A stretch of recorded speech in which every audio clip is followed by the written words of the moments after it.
Hi, everybody, and welcome to the show today. So, today we're talking about motivation and what actually motivates people because very often, one uh, you either ask yourself this question of why on earth did I just do this? Or you ask that of somebody else. Why are these people doing these things? They seem completely illogical. If you've ever been around a teenager, they are a great example of doing things that are completely illogical, what seems irrational at times. Our government does that kind of thing all the time, but regular people do it too. We do it all day long. And more or less, human beings are a mystery to themselves. So I actually think that's one of the biggest problems that we're facing right now is that people don't actually understand people. They don't, we don't, un, we, humanity doesn't understand itself and doesn't understand its actual motivations. So that's what we're here to talk about today. Is it still a popular phrase to say the devil made me do it? That's gone, isn't it? No, I don't think so. And I'm Yeah. actually glad that seems But the concept is seems a still little around. judgmental. Yeah. Some force took over and made me do something profoundly stupid, Hmm. and I bear the consequences. Right. Yeah. Well, this is a wonderful topic, and it's not so much of a mystery anymore. Well, and it actually hasn't been for a very long time. Let me share this quote with you guys because it's something that Jung said many, many years ago. He said, "Until you make the unconscious conscious, it will direct your life, and you will call it fate." So this isn't new. This is something we've known for a very long time that human beings do behaviors in many cases that are against their own interest. And so w- let's dive into a couple of reasons why that's the case. Maybe we can start with your parents have expectations of you, Absolutely. and they are very frequently doing their best to influence you to do what they want you to do. Be a lawyer, doctor, dentist, XYZ. Absolutely. Or it, I can't tell you how many times since I work in a different world now. Mhm. I'm not in academia. Uh, I see how many times a plumber, his father was a plumber, Mhm. and his father influenced him to, or a home builder, or an Right. electrician, and going, it's multi generational. Or they run a retail store, and it just goes on and on like that. Yeah. It's not just these professions; it's everywhere. Mhm. My father wanted me to be an engineer like him. I'm glad that you weren't. Well, Nothing wrong with engineers. I'm marrying one. Fantastic, but I'm very grateful for the education that I got from you. I'm grateful for the education I got too, because so many parts of my life are no longer a mystery. Mhm. Having been in the field of psychology for 40 plus years and looking at deep motive, the reasons for the people do what they do, Right. and then being able to positively influence them to do something else that they have already agreed is in their best interest, Mhm. that's been a worthwhile journey. And of Yeah. course, I'm still on that journey. Matter of fact, that's why we're doing this show. Well, I think it's fair to say that you can probably break it down into three things that actually motivate people. The first is external forces, and that's something that you're talking about with expectations from parents, from peers, from society, from XYZ, From from advertisers, from educators, absolutely. from religious folks. I mean, Right. So it's the external forces, and there's a whole lot of them. And the reality is that if you don't have a very strong internal base, if you don't really know who you are, if you don't have the experiences that teach you who you are, so we're going to go into that a little bit deeper in a minute. But if you don't really have a strong sense of self, you're influenced by all of these other influencers. And there are billions of influencers in your life. And I don't mean, the social media influences, I mean the people and the things that influence you on a regular basis. yes, So that's one set is the external influences. This second set is exactly what Jung was talking about is the unconscious, or sometimes you even know what those patterns are, but they're maladaptive. So we were talking before, there's kind of a joke, but it's not funny at all, where someone has a particularly abusive parent or they have an alcoholic parent. And then what they do is they marry somebody who is also abusive or also alcoholic. That's a pattern, and it's called maladaptive because it doesn't serve whoever that person is that is playing out that unconscious or even conscious pattern. Because a lot of times you can go to that person and say, "Oh, do you see that your spouse is just like your father or mother?" And they'll say, "Oh, yeah, that's absolutely true." But they still did it. They still did it, and they're still not getting themselves out of it. And I can't tell you how many people I've dealt with who said, I swore I would not marry an alcoholic Right. And that's or an exactly what they abuser, did. and that's exactly what they did. And so, even if it's conscious, that doesn't mean you have access to doing anything about it. Yeah, we're going to go to the being driven to go to the familiar. Right. We'll have a bigger conversation about that because it's so worth knowing about Absolutely. your own life. So this is another one of those things. And then third, the Maslow's hierarchy of needs, which is, something that gets thrown around by people who don't really understand what it is. But if you understand that there's a fundamental level to which all human beings need safety and security, all human beings need status, all human beings need, Belong. to belong. So there's these set of needs that we actually have. And something like status, for example, so there's a lot of conversation about men and women because men have this need to have the best they can get, right? There's this need that they have to have, and it's the same with women, right? Women are called hypergamous because women choose the best partner they possibly can for reasons that men don't always appreciate. But there's a reason you have to have status, and that's because status was attached to survival as we've evolved. There's a big conversation about that as well. Right. So there are real needs that human beings have that if you look at them, over the last few years, especially, the thing that was tapped into the most by mass media was fear of survival because people were afraid they weren't going to survive. And if you're afraid you're not going to survive, you'll do all kinds of things that don't make a lot of sense. And what's the popular phrase now? Oh, that country is an existential threat. Well, I mean, you can say it. People talk about China and Russia being a very, very large threat. And I'm not saying that they're not. However, the narrative is pointed at the particular direction of they are this existential threat. And, we just had that alert go off on all of our phones countrywide at the same time that Russia also had a similar alert go off on their phones at the same time. And so people are talking about World War III and nuclear what, and it's just like, for God's sakes, like when does this stop, right? By the way, just a data point. The biggest threat existentially to you is your neighbors. Oh, really? Yeah. Is that right? Yeah. If not your spouse, your neighbors, yeah, then close-in friends, and then the little community around you. It's not Iran, China, Russia. It's none of that. Right. It's people who live within 5 or 10 miles of you. They're very much more the threat to your life and well-being. I just think but we don't talk like that. And also, it's very low. So we also don't talk about how low those threats actually are, and how avoidable they actually are. But a scared person is substantially easier to manipulate. So, but a scared and desperate person isn't, but a fundamentally scared person is easier to manipulate. So, the powers that be understand the fundamental needs that human beings have and easily have tapped into them.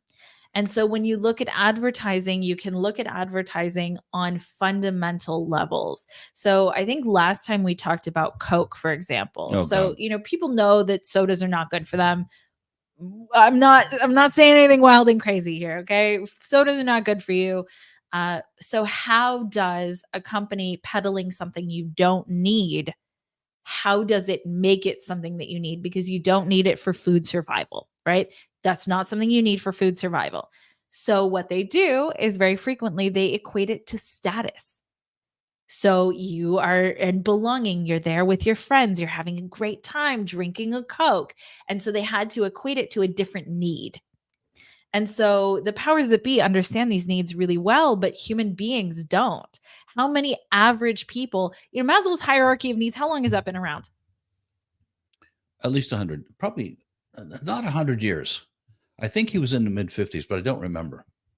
Okay, the mid 50s, that's a long time. That's like 70, 80 years. Yeah. Yeah. So 70, 80 years. All right. Let's go through this really quickly because to me, this seems incredibly simple, but it's surprising how little people know about ourselves. Go for it. All right. Physiological needs: air, water, food, shelter, sleep, clothing, reproduction. Pretty straightforward. If you don't have those, it is an existential threat in many ways. If you don't have air, water, food, cut me a break. I had a very interesting conversation with my fiance about homelessness, because homelessness is a problem that could be solved with honestly not a lot of money comparatively, right? Because it is a lot of money, but comparatively not. Okay. $20 billion a year for every year. Right. And that would solve the homeless problem by giving them shelter. By giving them shelter, food, clothing, and some level of quality of life. Right. Right. And you take a look at how much is spent on national defense, how much is spent into foreign wars. And it's obscene that Americans, when I drove over here, I saw people living on the side of in a hillside. Closer? Yeah. Like there that? You go. Okay. Perfect. Okay. So we're talking hundreds of billions of dollars going other places, right, where people don't have the basics for staying alive. Right. And they're living on the street, they're living in a tent, they're living on a hillside. Right. And we saw that in California, we saw it in Washington, we saw it in Dallas, Texas.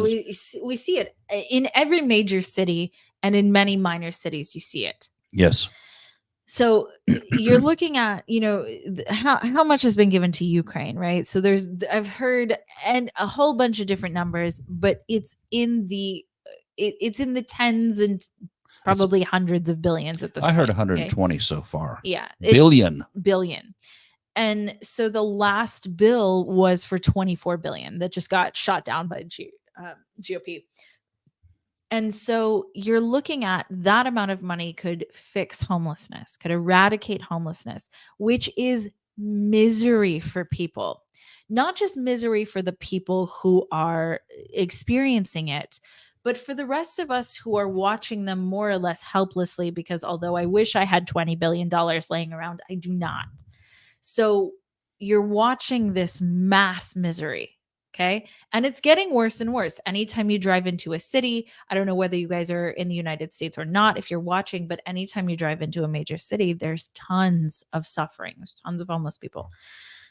But we had this conversation that the homelessness epidemic in America isn't solved because the elites need to keep the middle class in line. Because there's always the threat of that could be you. That could be you on that street corner. That could be you homeless. So you got to keep working. You got to keep that rat race going, because if you don't, that might be you. And by the way, the rat race feeds the wealthy. Right. The rat race absolutely feeds the wealthy. Obscenely well. And okay. I saw a meme the other day that said, well, wealth redistribution doesn't work, right? So giving wealth back to the people doesn't really work. And then the guy under it was like, did the rich people tell you that? Of course, right? So they want to keep what they have, but it's a tool to keep everybody in line, because what you don't want to be is that. And if you quit the rat race, if you start your own business, if you go follow your heart and your dreams, if you go follow what's inside of you to do, if you unplug from the rat race, that could be you, because those are the unplugged people. And so you look at it and you say, well, so how could, let's say people were looking at how to create a society that is more or less beholden to corporations, for example. We got it. Well, here you Here it go. is. Here is in every single city, growing populations of absolutely just gut-wrenchingly miserable people. And so you look at that physiological need, and it's very often what keeps people working. What are they afraid of? They're afraid they won't have a paycheck. What are they afraid of? They're afraid they'll be out on the street. They're afraid they won't have food. Do you remember to what eat. the statistic is as to how many people live paycheck to paycheck? It's almost everyone in this country at this point. Like it's a large percentage of people. I can't remember the number because it's probably not accurate anymore. It's gotten bigger. But it's like 90. Oh, I do remember the old number. Yeah. 90 million people Yeah. are on the this close thin edge of poverty. I think that might be different now because of our credit card debt. So credit card debt, I think, just reached 1 trillion because people are trying to maintain their lifestyle. They're trying to maintain their quality of life. And, this is not being spent on luxuries, right? This is being spent on food and gas and clothes and everything that inflation has touched, which is all of the necessities. And so credit card debt is so substantial at this point that I don't even know if it's paycheck to paycheck anymore because people are living off of debt. You mean it might be upside down? Yeah, it might be upside down. Yes, I believe it. It's just not fun tracking those numbers. No, it's not. We tracked them for a long time until it was so discouraging we didn't want to do it anymore. Yeah. It started impacting the quality of our lives. But anyway, what we got is... I still do for geopolitics and conflict every single day. So what we have is safety, security, and these basic necessities to keep us alive.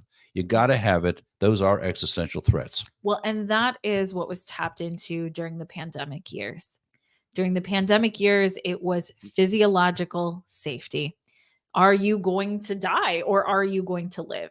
And so you see right now a huge, huge number of people on anti-anxiety medication, on antidepressants, because over a series of years, everyone was told that they're right on the edge. That one step over, one missed, mandate, and you could be over the edge in terms of safety and security. In terms of surviving. Yeah. In terms of surviving. So we have safety and security. The next one, so safety needs, right? Personal security, employment, all that. We covered that. So love and belonging. This one, I think, very much taps into the need that human beings have to be gregarious or be around other people. Our very survival depended on us and being in a tribe. Yeah. We're not solitary animals. We have a long period of growing up where we have to learn a whole lot of stuff and be protected from a whole lot of predators, including other human beings who would kill us. Right. And so we needed to be in a tribe to get educated and to survive. Right. Well, that's not a choice. It's absolutely not a choice. But what's happened societally? Societally, we've been told you have to go out on your own. Now, many other cultures have multi-generational households. Yes. Here, we are told that's a bad thing. You have to be out on your own. You have to be doing it yourself. An individual is weak. A group is strong. And when you go and you isolate someone from a tribe, from a family, from a group that really cares about their well-being, they are not better off fundamentally. And we see major cultures around the world that do that.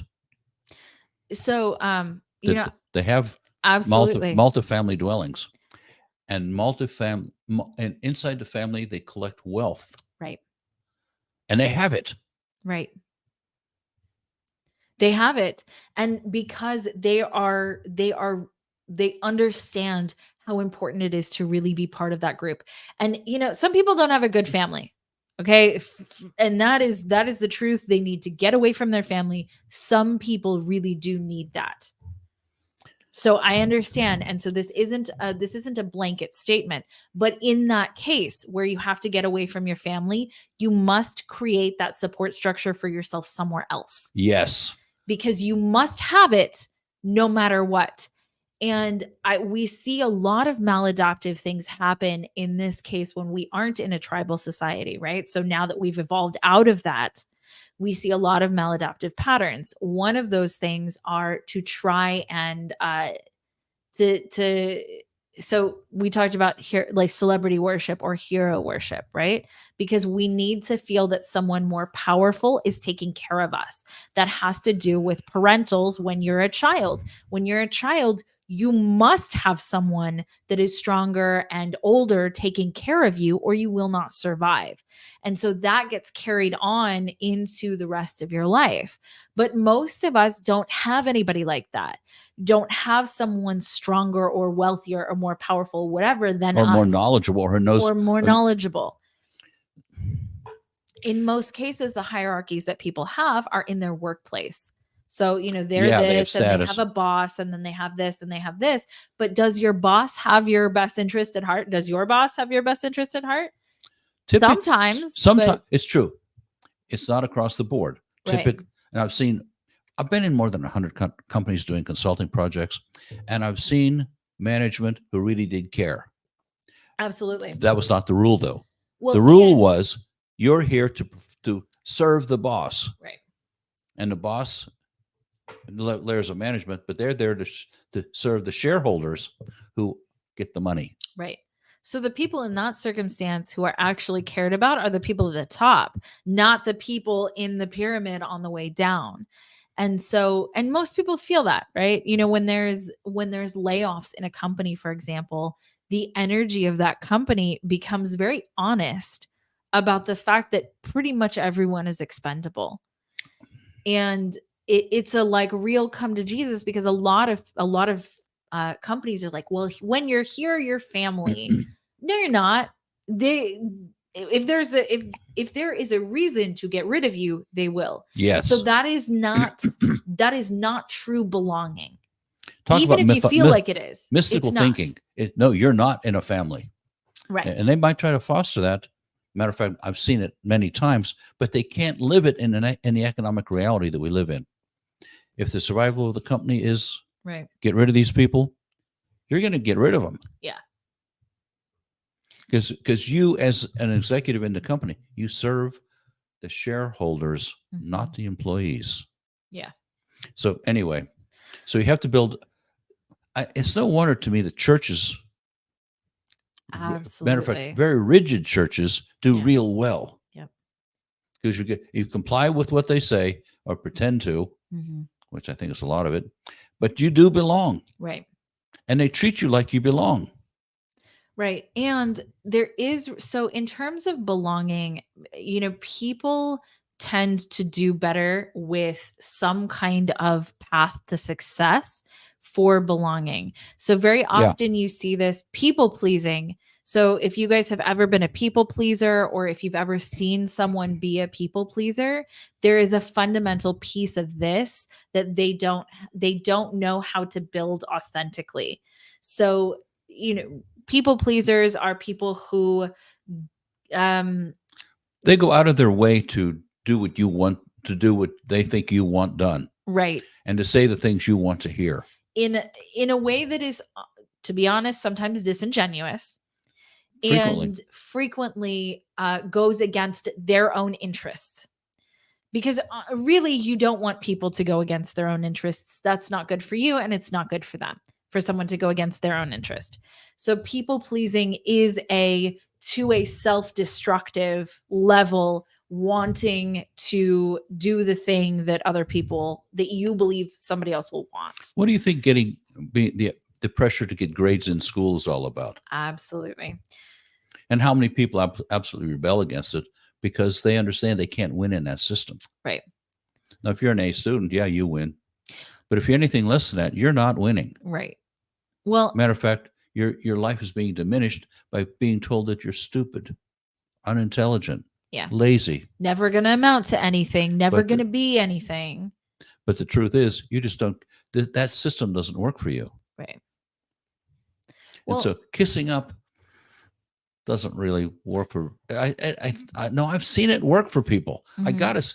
No, kissing up does work. It absolutely works. I take a look at the military, and I've had to deal with the military in the United States a number of times, Yeah. and kissing up is that's the sure path. And if you're married, your wife kiss or your spouse kisses up, Mm-hmm.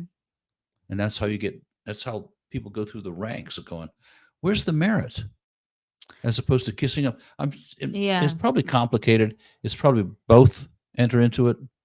Well, corporate structure, that happens too, right? Oh, Somebody kisses up, absolutely. and there's the perception that they are, well liked and all of that. Absolutely. So kissing up does work. I mean, it's the same with, you were just talking about school. So this level of people pleasing and kissing up works in school. In fact, school is sort of what teaches you or reinforces that behavior in humans as we're growing up. Is brown nosing still a phrase that Yeah, people use? brown nosing, absolutely. Okay, what do you think that is? You're Right. right. It's kissing up, Right. only in the grossest terms. Right. So, looking at the fundamental need that human beings have, because you've probably, I know that I have given up my own well-being at times to uh, gain favor with somebody else. I remember in relationships, especially when I was younger, I thought that if I tried so hard, I thought that if I loved them enough, right, that they would choose me or they would stay. I'm sure no one else in the whole world has ever done that, right? Only Except me. most people. Yeah. Most people have done that, right? That if I just love them enough, if I just give them enough, they're going to want to be with me. They're going to want to stay. And by the way, they're going to be nice back to me. Right. And that very rarely works. If it works in the short term, fine, but it very rarely, I would say never or almost never works in the long term. It can't. Because it's the lack of integrity. disingenuous. I like that word better. Disingenuous. Yeah. People feel that they're selling out. And you know what? They are. Yeah, they are. But it's understandable why that's the case. So there's a phenomenon that I actually deal with a lot with my clients. And that is that there's a person that they're with and they feel really understood. It's the first time they've ever felt seen or ever felt understood by a romantic partner. And they because that's important. Self-actualization is the top of this hierarchy of needs, right? You need to feel seen. You need to feel understood. You need to feel appreciated for who you actually are, right? So this is the first person, romantic partner, who gives you this self-actualization, this understanding and seeing of who you are. And so you want to keep that relationship at all costs. But for whatever reason, the other person isn't invested in that relationship. And so they do everything. They'll tell them, I will do whatever it takes. I will change. I will whatever. They go out of their way. They do all these wonderful things for the other person. But if you have to convince somebody to be with you, I've never seen it succeed. Let me give you a concrete example of this. I have done several thousand pre-employment evaluations over the last 40 years, and I helped a couple of major corporations, one being Southwest Airlines. Mm-hmm. I helped them this much form the corporate culture. Mm-hmm. Herb Kelleher did this room full of it, Yeah. but I contributed a square inch. But one of the things he and I talked about at length was whoever you're hiring, you don't expect them to change to fit the culture, especially at the executive level. They must be a representative of that type of culture already. You're not going to change them. Right. And there are a couple of people he hired. I told him they're not the culture. He fired them eventually. Mm-hmm. He couldn't get rid of them fast enough. Yeah. Because they just didn't fit. And you couldn't force them into right. the situation. They just couldn't fit. And if both people are not involved in this, mm-hmm. that is husband and wife. Right. Yeah. They got to be the fit ahead of time because they're only going to make this much adjustment. Right. They're not going to do this much because they can't. Yeah. Well, and that's actually a very good point, and maybe that's, the next thing to go into in terms of what really motivates people, because, there's self-destructive patterns. We talked about that earlier. And self-destructive patterns are what Jung talked about with the unconscious, will rule your life, and you'll call it fate, right? Unaware of your own unconscious motivations. Right. The guy was brilliant. I mean, I studied his work for years. Amazing stuff. Well, and I've actually really enjoyed thinking about that quote because it's obviously true. Yeah. And so there's unconscious patterns, and it's maladaptive, right? So the ways that these things that are formed when we're younger. So for example, people pleasing is one of these patterns.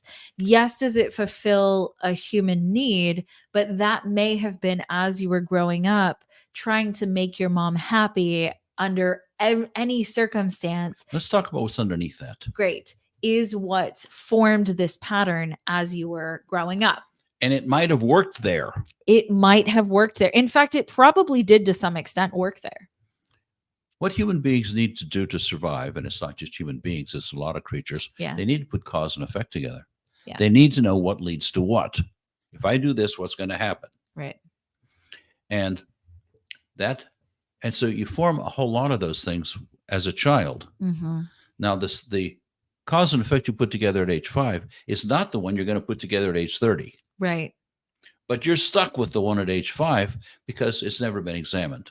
And it doesn't get to evolve. It doesn't get to get the depth and breadth of the knowledge that you have at whatever age you are. So it never gets to grow up. You're right. It's that pattern that stays the same if you're 5 or younger, that you are now carrying with you into every single circumstance that you walk into. And for those to change, it doesn't need to be psychotherapy. It needs to be intelligent conversations with people who understand this. Mm-hmm. Like, I'm in conversation groups right now that I find quite thrilling. Yeah. They're real high level, and we're really looking at cause and effect. We're looking at mystical thinking and magical thinking and superstition, and rooting out every element of that and say, well, let's grow that part up. Yeah. Because this is an honorable part. Of course it is. For me to grow up in the family I did, I'm telling you, I did a lot of people pleasing. My father was violent. Yeah. My mother was crazy. And trying to deal with those two, especially when they're at it with each other or aimed at me. So a lot of magical thinking, superstition, and so on had to be carefully taken out, examined, and put back in a more adult form. Yeah. This is the real cause and effect, as opposed to, here's an example of it. Radical truth telling. Oh, yeah. Yeah. Say a little bit more about that. In my family growing up, you didn't want to tell the truth. It was dangerous. I mean, dangerous. Yeah. And so you learn a certain level of deceit. You learn to hide things. You learn to shirk responsibility, say somebody else. Those are remarkably maladaptive if you're going to have a successful life. Yeah. If you don't tell anyone else the truth, you got to tell yourself the truth. Absolutely. But as it turns out, if done with kindness, telling almost everyone the truth is a much better way to go. Yeah. For one thing, you're now credible, and people will actually talk to you. They're safe with you. They're not always questioning where you're coming from. And the thing about radical responsibility, that I know we're not going to talk about that today, but that is another topic where really worth exploring. The bottom line of that is everything that occurs in your life, you bear the consequence of. Right. And so, and you've heard this your whole life. Where's the power position? Right. Is taking responsibility for the things in your life. Now, that doesn't mean that you're to blame. That's a big piece of radical responsibility, is that you're not to blame for the things that happen in your life, right? I mean, some of them you are, okay? Let's be real. Many problems people cause themselves. Blaming yourself doesn't even useful. It's right. Okay, I did this. I got a result I didn't like. What am I going to do now? Right. That's the power position in here. But I'm actually talking about, there are things in life, especially as a child, that happened to you that they weren't your fault. You know what I mean? You didn't cause those things to happen. However, it is your responsibility if that is what haunts you for the rest of your life or not. Does that make sense? Because Especially since you bear the consequence for your behavior. right. And there's no getting around that. You do bear the consequence, Absolutely. which says, if I don't want this to happen again, I You want less of this. you have to do something to You have to do change that. something different. Yep. And that's where I think an intelligent community of talking to other people who are not going to give you advice, Yeah. but are actually going to talk about, well, that you didn't get what you wanted. What do you want? You know, there's an interesting phenomena that occurs. So you know the whole, and this is one of the solutions actually to the maladaptive pattern part. This is actually a solution to a lot of things because we don't. It's important to actually talk about what are the solutions to these things too, because if you are aware of what motivates you and you are aware that it is hurting you, what do you do to change? So there's the saying that goes, you are the summation of the five people that are closest to you, right? You are you and you are, right? If you look at the It's behaviors, probably true. yeah, it I is. never thought about it. Never heard that before. Oh, really? No, but I believe it. So it's really popular in business coaching and business consulting that you are the summation of the five people that are closest to you. So if you look at the five people closest to you, what are their relationships like? What is Yep. their health like? Yep. What is their mental health like? Yep. What are their finances like? What are their goals? What are their dreams? What are they going after? Are they big thinking or small thinking? So there are all these ways that the people around you influence you either negatively or positively. And so there's the phenomena where if you are surrounded by wealthy people, you will actually become wealthier. If you are surrounded by lean, healthy people, you will actually become healthier, just based on the people around you, the choices that they're making. Even if you want to think of it this way, so let's say you have something that is in your heart, you really want to do it as a career, but you're not surrounded by entrepreneurs. You've never had an entrepreneur in your family. You're not surrounded by any. And so you come to your family and closest friends who are all working 9 to 5 jobs, and you say, I really want to start this business. It's in my heart. I really want to start this business. Are those people likely to, one, be supportive of you? Probably not, because many of them will probably feel that it's risky, that you They're don't. more security driven, more Right. safety driven, more stick with what you know driven. Exactly. Stay with someone who's going to take care of you. Absolutely. If you're an entrepreneur, you're taking care of yourself. Yeah. Don't we know it? Yes, we do. But I partially come from a family of entrepreneurs. And so when I wanted to become an entrepreneur, that was a very easy transition because I had grown up seeing it. I was surrounded by people who understood what the risks were, but also understood that there are ways to overcome those risks and that there is no real actual security in life. So, but if you have these big dreams, in many cases, people tell you, whoa, oh, that was the wind. In many cases, people tell you, don't tell other people what your big dreams are. Just go find other people who are doing it and around them, be with them. That's actually good advice. It is, because you have all of these things. Healing is critically important. I am the biggest advocate for healing maybe that there is. Absolutely heal the things that hurt you. Heal your traumas. And you can also get lost in doing that. So instead of trying to fix every little thing that's wrong with you, go find the people who have the relationships that you want to have, who have the businesses that you want to have. Go be around those people because they're the ones that'll make it possible for you. That's why masterminds are so valuable. That's why having friends and family who are healthy and active, go to the gym and make new friends, join a sport and make new friends. And find the this is people who match what you want in your life. being a psychologist, I dealt working in counseling centers and university counseling Yeah. centers and private practice. I spent decades personal trauma problems, Yes. And what I eventually came to was that's not the best way to go. The way you just said it is a better way to go. Yeah. And then, so you're surrounded by people who aim the same direction. Yeah. You're in that kind of conversation and rapport with those people. You're learning, and then if something comes up that's gets in your way, that's you deal with that. Yeah. You don't focus days, weeks, years, months, whatever on this my mother and my dad and the abuse, and You can get stuck in doing that. And I have gotten stuck in doing that before. And that's how I know you can get stuck in it, but I've watched other people do it. And so a lot of professionals, that's what they're focused on. Right. Let me help you solve your problems. You don't have a problem. What you have is you're not living the life you want. Right. And so, but I hardly ever have to deal with trauma in people's lives now. Well, that's because we coach, as a career coach, right? We coach instead of deal with the traumas. But I also want to say this. For me, the largest healing for traumas came with ayahuasca. Ayahuasca was the biggest healer that I personally had. It did more for me than the years of therapy that I did. In fact, I mean, I'm going to say this. I love therapists.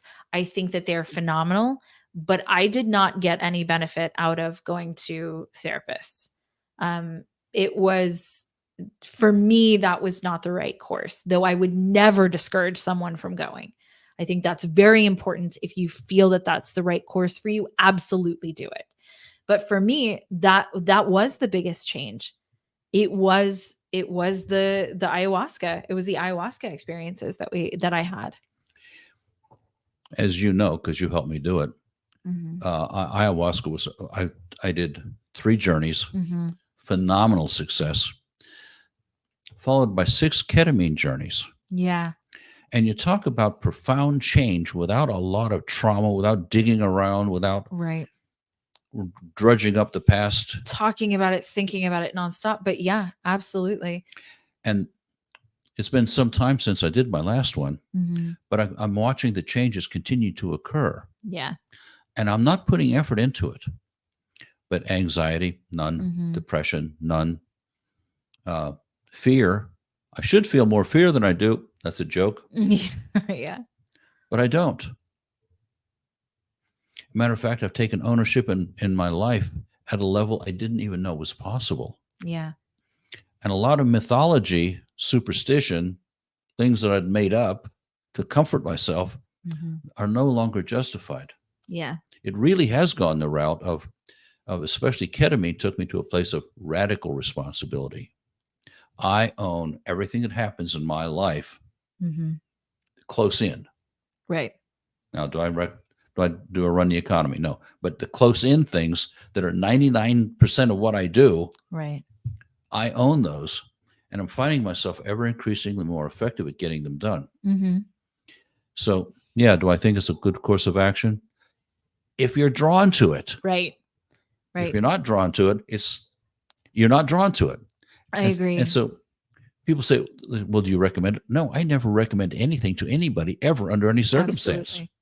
I'll ask you questions about what you want and what you want to experience and what you know, but I'm not going to tell you what to do. I agreed. And that's maybe a fundamental difference between you and I and most other people that are in any type of coaching space. Is it's not about telling you what to do, because a lot of people find a lot of comfort in having somebody tell them what to do. The problem with that is that you're living out somebody else's life, right? It's the same. One of the things you began talking about, and this is the first thing that we addressed, is that if you are being influenced by the outside, somebody else is telling you what to do, to buy, to want, to whatever it is. Right? Somebody else is telling you who and what you should be. There is nobody who is a better judge of what's best for you than you. I'll take one step further with a story. Okay. I did a clinical residency at Iowa State University Counseling Center. Phenomenal place. And there's a long walkway, almost 300 feet long. That's the size of a football field, Mhm. walking from the campus to the counseling center, and a big window. So I go to the big window and look out, and I see my 2 o'clock appointment coming. It's now Mhm. 10 to 2. And I see her at the 100-foot mark, smiling and happy. And with each step, I watched her mood diminish Aw. because she knew she was going to have to talk about her problems. Mhm. And I go, I was 30, probably 32 years old, and this profound insight that said, we're teaching these people to be miserable. Yeah. We're teaching these people to focus on what they don't want and wallow around in it. Mhm. And from that moment on, I started going the direction of, what do you want? Yeah. And then I'd ask them, and then I was already on the path of don't give advice. Right. What I found is that when people were asked the right questions, they'd come up with solutions that were far better. Far better. Yep. Because for one thing, they developed it, Right. and they had now they have a skill set that is developing, Mhm. and it fit their life in ways that I could never Yeah. understand because of the unique structure of who they are. Mhm. And one sentence, and I'll drop this probably forever. I was working at a center who had 8 counselors. I saw more clients than all the others put together. Right. People knew I was the real deal. Going, how astonishing is that? Well, and I appreciate that you actually thought your way through that because it's true. We have a culture overall societally that focuses on what we don't want. Right. So even, we do geopolitics and conflict, whether you guys know me from that or not, it's our other channel on global politics. But what we're set up to do is focus on the negative, right? We're focused on the next bad thing that's coming, how bad the economy is, how bad everything is, how bad our school systems are, how bad and so we're human beings are set up to focus on the negative. The problem with that is what you focus on is the quality of your moment of your life because we don't exist in the past and we don't exist in the future. Now is it. Now is the only moment you exist in. So if you are miserable in the now, thinking about something that's going to happen in the future or something that's happening in the past or something that isn't happening right in this moment, because the economy is bad now in this moment. But if you're not directly facing it, you're being miserable for a reason that is not directly in front of you. And so Yes. that becomes the quality of your life. And then you put all of these now moments together where all you focused on are the things you don't want. And what are you now bringing into your life? It is. You're bringing in the thing you don't want by virtue of thinking about it all the time, by virtue of looking at the gap between where you are and what you want. And it's interesting because how many of you out there, ask yourself this.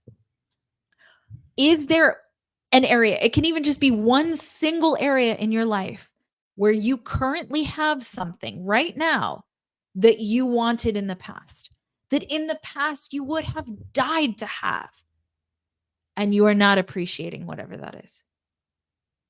I've watched people who spent their entire lives trying to get to a certain level in their career. And then they got there and they were happy for a day. And then all of a sudden, it's on to the next thing that's going to make them happy. A new car that I'm thrilled to have. I'm thrilled for 6 weeks. Then it's Well, like I forgot the car I had before that. and you forgot that it was a dream you ever wanted. And that's the biggest thing because a new car becomes an old car. A new job becomes an old job. A new relationship becomes an old relationship.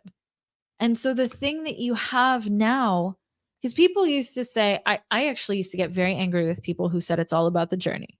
I used to get really mad at them. And I was like, this journey sucks. You don't understand. This journey's terrible. What do you mean it's all about the journey? This journey's awful.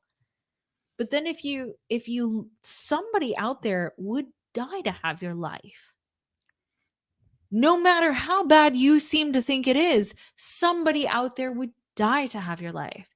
And there are times that you wished that you had some of the things that you have now, that you would have given anything to have those things, and now they're meaningless. And so it's a fundamental shift of what actually makes you happy, and that you actually can focus on the things that you succeeded on. The point of view is what's going on out there. Yeah. Everything. Everything. More, Good, bad, ugly, beautiful, terrible, wonderful. It's all going on. and more is going on than you can even possibly imagine. Yeah. It's all going on. And the mindlessness of that dictates so much of our lives tells us what to focus on. Yeah. That's awful. That's scary. No. Yeah. That's wonderful. People are so kind, and I've taken on the belief, and I've had it for a number of years now, that everyone I meet wants to laugh with me. Everyone I meet wants to laugh with me too. And no matter how depressed they are when I get there, it may take me a second, but they'll laugh with me. So yesterday I went to buy some furniture. I did buy it. Cool. The file cabinet's one of them. Love the file cabinets. A very important piece of furniture. Well, to the next level of organization. So there are 3 employees there, and I said, fair game.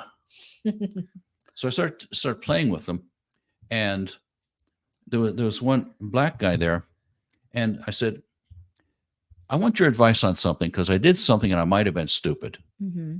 I told him the story of going at the grocery store, talking to these 2 black women and going up to them and saying, I know you're Chinese, so I'm going to practice my Mandarin with you. Okay. And I said, and one of the women started howling and laughing, Mm-hmm. getting the joke. And the other looked at me like if she had a knife, she would have cut me deep. Mm-hmm. I'm going, was I stupid? And the guy, and the black guy said, I like you. That's hilarious. He thought it was really funny. Yeah. So the whole team and I had about a 15-minute conversation of funny stories. Yeah. And so if I didn't have the belief that people would do that, would I have told that story? No. No. No, and you probably wouldn't have laughed with those ladies to begin with. Well, one of them wasn't laughing, but the other was. And going, with that expectation, what do you think my relationships are like? Because as you know, I dance. Yeah. And practically everyone there knows that it's fun to dance with me. Mm-hmm. Now, am I the best dancer? I assure you I am not. You're pretty good though. You're pretty good though. So we'll roll with that. I'm good enough. Mm-hmm. Well, I still have taken on to move up a level, but you're good enough to have fun doing it. And everyone who dances with me, Mm-hmm. I mean, I can hardly sit down. Women come to me because they know I'm fun to dance with. Yeah. And so if that kind of expectation, what's the world like to me? People are going to laugh with me, and I'm going to enjoy being around them. And if that's a mismatch, I disappear from that situation. Right. And that's how expectations work. Yeah. You bring into existence what you expect to happen. Yeah. And when it's a mismatch, you move to another situation where it is what's going to happen. And that is a remarkably important understanding to have, that your expectations dictate your experience. Yeah. And dictate what comes into your life. And I've made hellacious mistakes because I had a different expectation. Absolutely. And that is where I think the unconscious conscious comes back into play. Because I really want that to sort of be the theme of this episode, because you were unconsciously bringing things in that you didn't want. Right. As opposed to actively choosing what you do want, because there's a sense that we're powerless, that human beings, we're like leaves blown around in the wind. There's the government, there's media, there's big corporate, there's all of these things. There's all these people who want to blow us in all these different directions. The reality is that you get to choose. And it may be challenging at first. Because if you have been somebody who has been playing out unconscious patterns, you're talking about expectation. Your friends are going to expect that of you. Your family is going to expect that of you. Your coworkers are going to expect that of you. And people don't like change. That's why so obviously, if you have wonderful friends and family who aren't entrepreneurs, don't get rid of them. Just go find more people who are entrepreneurs or who are having healthy relationships or who are physically fit and healthy, right? And here's the request. Okay. I don't want advice. What I want is for you to help me think my way through what I want and how to get it. Yeah. People are, until they're around me for a little while, they want to give me advice. Right. I punish them for it, tastefully, kindly, but I punish them for trying to give me advice. Because that's not what I want. Right. I'm real clear about help me think my way through it so I can own it. Well, and if you tell me what to do, you cripple me. Well, okay, but here's the thing about that though. So I totally agree with you. And the deal is there is the protect your dream or protect your vision, protect the thing you need, don't share it with everybody. Now there's some people who go out and share their dreams, their goals, their desires with everybody. Great.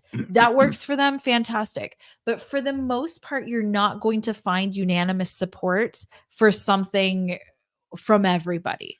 So pay attention to the people who punish you for it. Right. Or not support you correctly. Don't go to them for it. That's the fundamental thing I'm trying to get to here. Yes. Is if you've told somebody, hey, I really need help thinking through this problem, and they're still giving you advice, and it's probably bad advice, don't go to them for it. And that's the bigger conversation here is as you are consciously choosing your life, you must, number one, overcome the ways in which you have set your life up already. If you want to go, I'm using the entrepreneur example, but you can literally use this with any part of your life that does not work right now. Okay? If you cannot find support with the people around you because you have set your life up the way that it is right now, you have included the people you've included, you have included the job and the career that you've included, you have included the health that you have included, you must go somewhere else to something else. Expand your world. Expand it to include more. This will fundamentally be uncomfortable. And challenging. Challenging. Fundamentally, it will be uncomfortable and challenging because you are stepping outside of the world that you have built for yourself. But you must ask yourself what you actually want. And the fundamental expectation that there is a linear path to anything is crazy. It is not a linear path, and it is not an easy path. But it doesn't matter. Would you like your whole life to be easy? No. Where is the juice in that? Where is the You don't get it anyway. You don't get it no matter what. Okay. Yeah. You don't get an easy life no matter what. Let's talk about how you can discover what it is that you want. Great. Because this is not such an easy thing.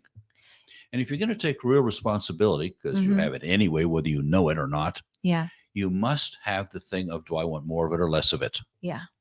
It's the concept of something happens and you check emotionally, because that's where the decisions are made. That's where you experience things and go, do I want more of that experience or not? Right. If I don't want more of it, what do I want instead? Yeah. I can't recommend a journaling enough to people. Absolutely. Or conversations with other people about introducing the concept of I want more or less of. Yeah. Virtually everyone around me who spends much time with me I've installed it in them. Yeah. Consciously, actually. And they'll go, oh, do I want more of it or less of it? Well, and they talk like that. Right. Because it's such a nice system. And if you're writing it down, going, I keep finding this thing I don't want that I keep doing. Yeah. Uh-oh. I need to look at that and probably have some intelligent conversations with people around me. Right. And explore it as to what's going on unconsciously with me, but I keep experiencing that. I wish I could remember who said this, but it was somebody smart. An unexplored life is not worth living. It was some great philosopher. Yeah. And I think it's true. I think so too. Unless you're really, It's a real pity. An unexplored life is a real pity. you heard something similar. Well, and experienced it because so tell me if this was true for your generation. For my generation, the millennial generation, we were brought up in hustle culture, which means it's like almost an area of pride. Like, oh, I'm so busy. I'm so busy. I'm so busy. Right? It's amazing to hear because, people will be like, "Well, how are you doing?" "Oh, I'm so busy. I'm so busy." All of us are the busiest in the land. Every single one of us is so busy. Okay? The problem with being busy all the time, regardless of whether you're doing something you absolutely love or don't, because mostly it's don't. Yeah. The problem with that is it doesn't give you any real time to sit and examine if you're busy doing something that you actually want to be doing. And I think that that is the biggest problem, other than burnout, with hustle culture, and that hustle culture is actually very toxic. And that is because it doesn't allow you the space and the time to examine whether what you are having and experiencing in your life is something you actually want. And you will put up with more things that you don't because you don't have the bandwidth to process whether it's what you want or you don't. Or you don't have the bandwidth to change it, because changing anything, Your brain is an electrical storm of right? busyness. And changing anything is hard. Whether it's something you like or don't like, changing anything is hard and takes concerted effort and focus to do. Typically, it's true. Yeah. Well, you and I have had some experiences to say it's not true, but Well, those are rare right now, although they're this, coming on. the experiences that I've had where it's not true, it's still been a challenge in a different way, even if it's changed instantly. Like that was still an experience to get to. So, like, for example, the ayahuasca. That was not easy. The journeys that I had were not easy. But they did change things very quickly for me. And, But and ketamine was very much more gentle, yes. and it's easy for me to keep observing the evolution of who I'm becoming. Mm-hmm.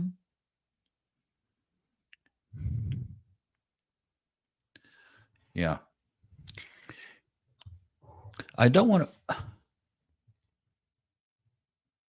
I want to encourage people to be thinking and not take it on as a burden. I think that's fair because it's not a burden. It's actually a gift to be able to change and to grow in your life circumstances. Well, if we put it out as it's hard, it's now a Yeah. burden. But we know it can be hard. We know it could also be Yeah. easy. What I want to do is I want to set the expectation, because this is true of my generation, of millennials as a whole and younger. There is an instant gratification sense, right? So we all have our phones. We all Oh, have yeah. the dopamine hit of our phones. We all want things to be instant. We all want things to be easy. And so that's what I mean in terms of hard and challenging. So, to be clear, so thank you for asking for that, because I don't mean that things are like a burden and hard and so terrible. What I mean is that it requires something of you. It requires something of you to change your life circumstance. Does Well, that make a little bit more sense? it most of it can be a joyful self-discovery, Right. but it depends on the people you're around. Well, and even if it's a joyful self-discovery, it takes something from you. Most people are not used to being happy. Most They people, don't have the expectation of it. they don't have the expectation of Matter it of or fact, the experience. they might not have ever even seen it. So your nervous system, so there's nervous system set points. So we're gonna, Oh, yeah. we're like 1 minute till time, but I want to talk about this because there are nervous system set points, and that's a very big part of unconscious motivators. Because if you've ever known somebody that no matter what is happening, they're upset, they're sad, they're depressed, they're complaining, they're whining. They could have just gotten a raise at work, the most amazing relationship, and look fantastic, and they're still unhappy. There's nothing you can do.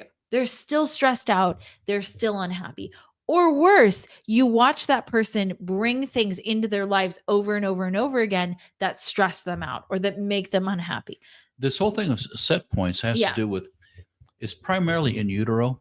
Yeah. You get the mother's set points. So if she's, Although they can happen in childhood too. it's complicated. Yeah.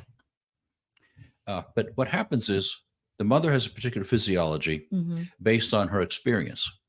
If she's happy, she puts on particular hormones. If Right. she's scared, if she's hungry, if she's threatened, whatever it is, Mm-hmm. all of her internal organs have had to make an adjustment to that. And biochemically, they set those patterns of the chemistry in motion for the fetus to have it too. For good reason, right? For survival For reasons. survival reasons. This makes is- sense survival-wise for that to have happened. And so you can take a mother who's drank coffee through the pregnancy. Mm-hmm. She's got a jittery child for life. You're going, what? Well, unless they make an intervention, because I don't want to put that on people forever. But yes, there is that. Absolutely. That's an example of it, though. Right. So that's how powerful these things are. You know, there's something called Rishi babies. So as you know, as Corey and I are looking to have a baby ourselves, have been doing a lot of research into that. So mothers who take Rishi mushrooms, there's something called Rishi babies, because you know Rishi calms you down. Yeah. Rishi is a very calming mushroom. I didn't know that, but I know it now. And Rishi babies apparently are very calm. They're very peaceful when they're born, and they have these really bright eyes. They have these very bright, intelligent eyes, and they're very calm. It's called a Rishi baby. Yeah. And that's because, you know, when they were being formed, the signals that they got were everything is okay. We are totally taken care of. We are safe. And so they're born into into the world with that nervous system organ set point. Oh, how powerful is that? that? Isn't that great? It's very cool. Boy, we covered the waterfront today. We didn't even hit, people are going to go for the familiar very hard, but. Well, there's a lot to talk about in this, but let's break down the kind of takeaways. Yeah. First of all, a whole lot of your behavior is unconsciously driven. Yours, mine, all human beings. And when our lives don't work the way we want them to in particular areas, that's the time to start a deep dive into what's unconscious in there, because we want to make it conscious. Yeah. And perhaps even modify it and grow it up. Yeah. I've done that several thousand times for people over the years. Wow. There's this concept called perceptual field shift, where something major happens inside your brain and you're different, and you wake up and you say, the world's a different place. Yeah. It's pretty cool when those happen. If you guys haven't had one, it's grow, do your growth, do your healing, and it'll happen. And they're fantastic. They are. So those are two major points. Also knowing that you're going to go for what's familiar. Yep. Because that's what has led to human survival. Yeah. Go for what's familiar. And the next piece is, I think, radical responsibility, saying, I own my life. Yeah, that's huge. Forget the superstitions, forget the mystical thinking, forget somebody else is directing my life and I'm just going along for the ride. No, it's you. You're creating it moment by moment as you go forward, and you get the consequence. Yeah. That's undeniable. You get the consequence. So you might as well powerfully take control of it. And that's not to negate a higher power or any of that. Not at all. That, you know, so I went to Catholic school, you know this, but I went to Catholic school growing up, and their whole thing was, you know, God is all knowing, all powerful, all of that, all of that, all of that. But the reality is that if you do not participate in your life, you have a diminished life. It's like that saying, God helps those who help themselves. So whether you believe in universe, God, whatever, I'm very deeply spiritual personally, but there's a participation that you have to have in your life. It is your life. It is your life. It is not your parents' life. It's not society's life. It's not your friend's life. It's your life. And your life is not about pleasing some entity. We're or some pleasing, group of people. including your parents. It's not about pleasing your parents or your friends or society or any. It's about you. It's about your ongoing emotional experience. Mhm. And are you happy to be here? Maybe we Yeah. can leave it with that. Well, there's a quote. I forgot who said it, but it is, the world doesn't need you to ask what makes it work. You ask yourself what makes you come alive, because the world Ooh, needs people who have come alive. whoever said it, I approve of them. Agreed. All right. Well, thank you guys for being with us. And if you have anything you want us to talk about, my name is Elizabeth Ann Stewart, And I'm Dr. Ross Stewart. and we will see you guys next week. Bye for now.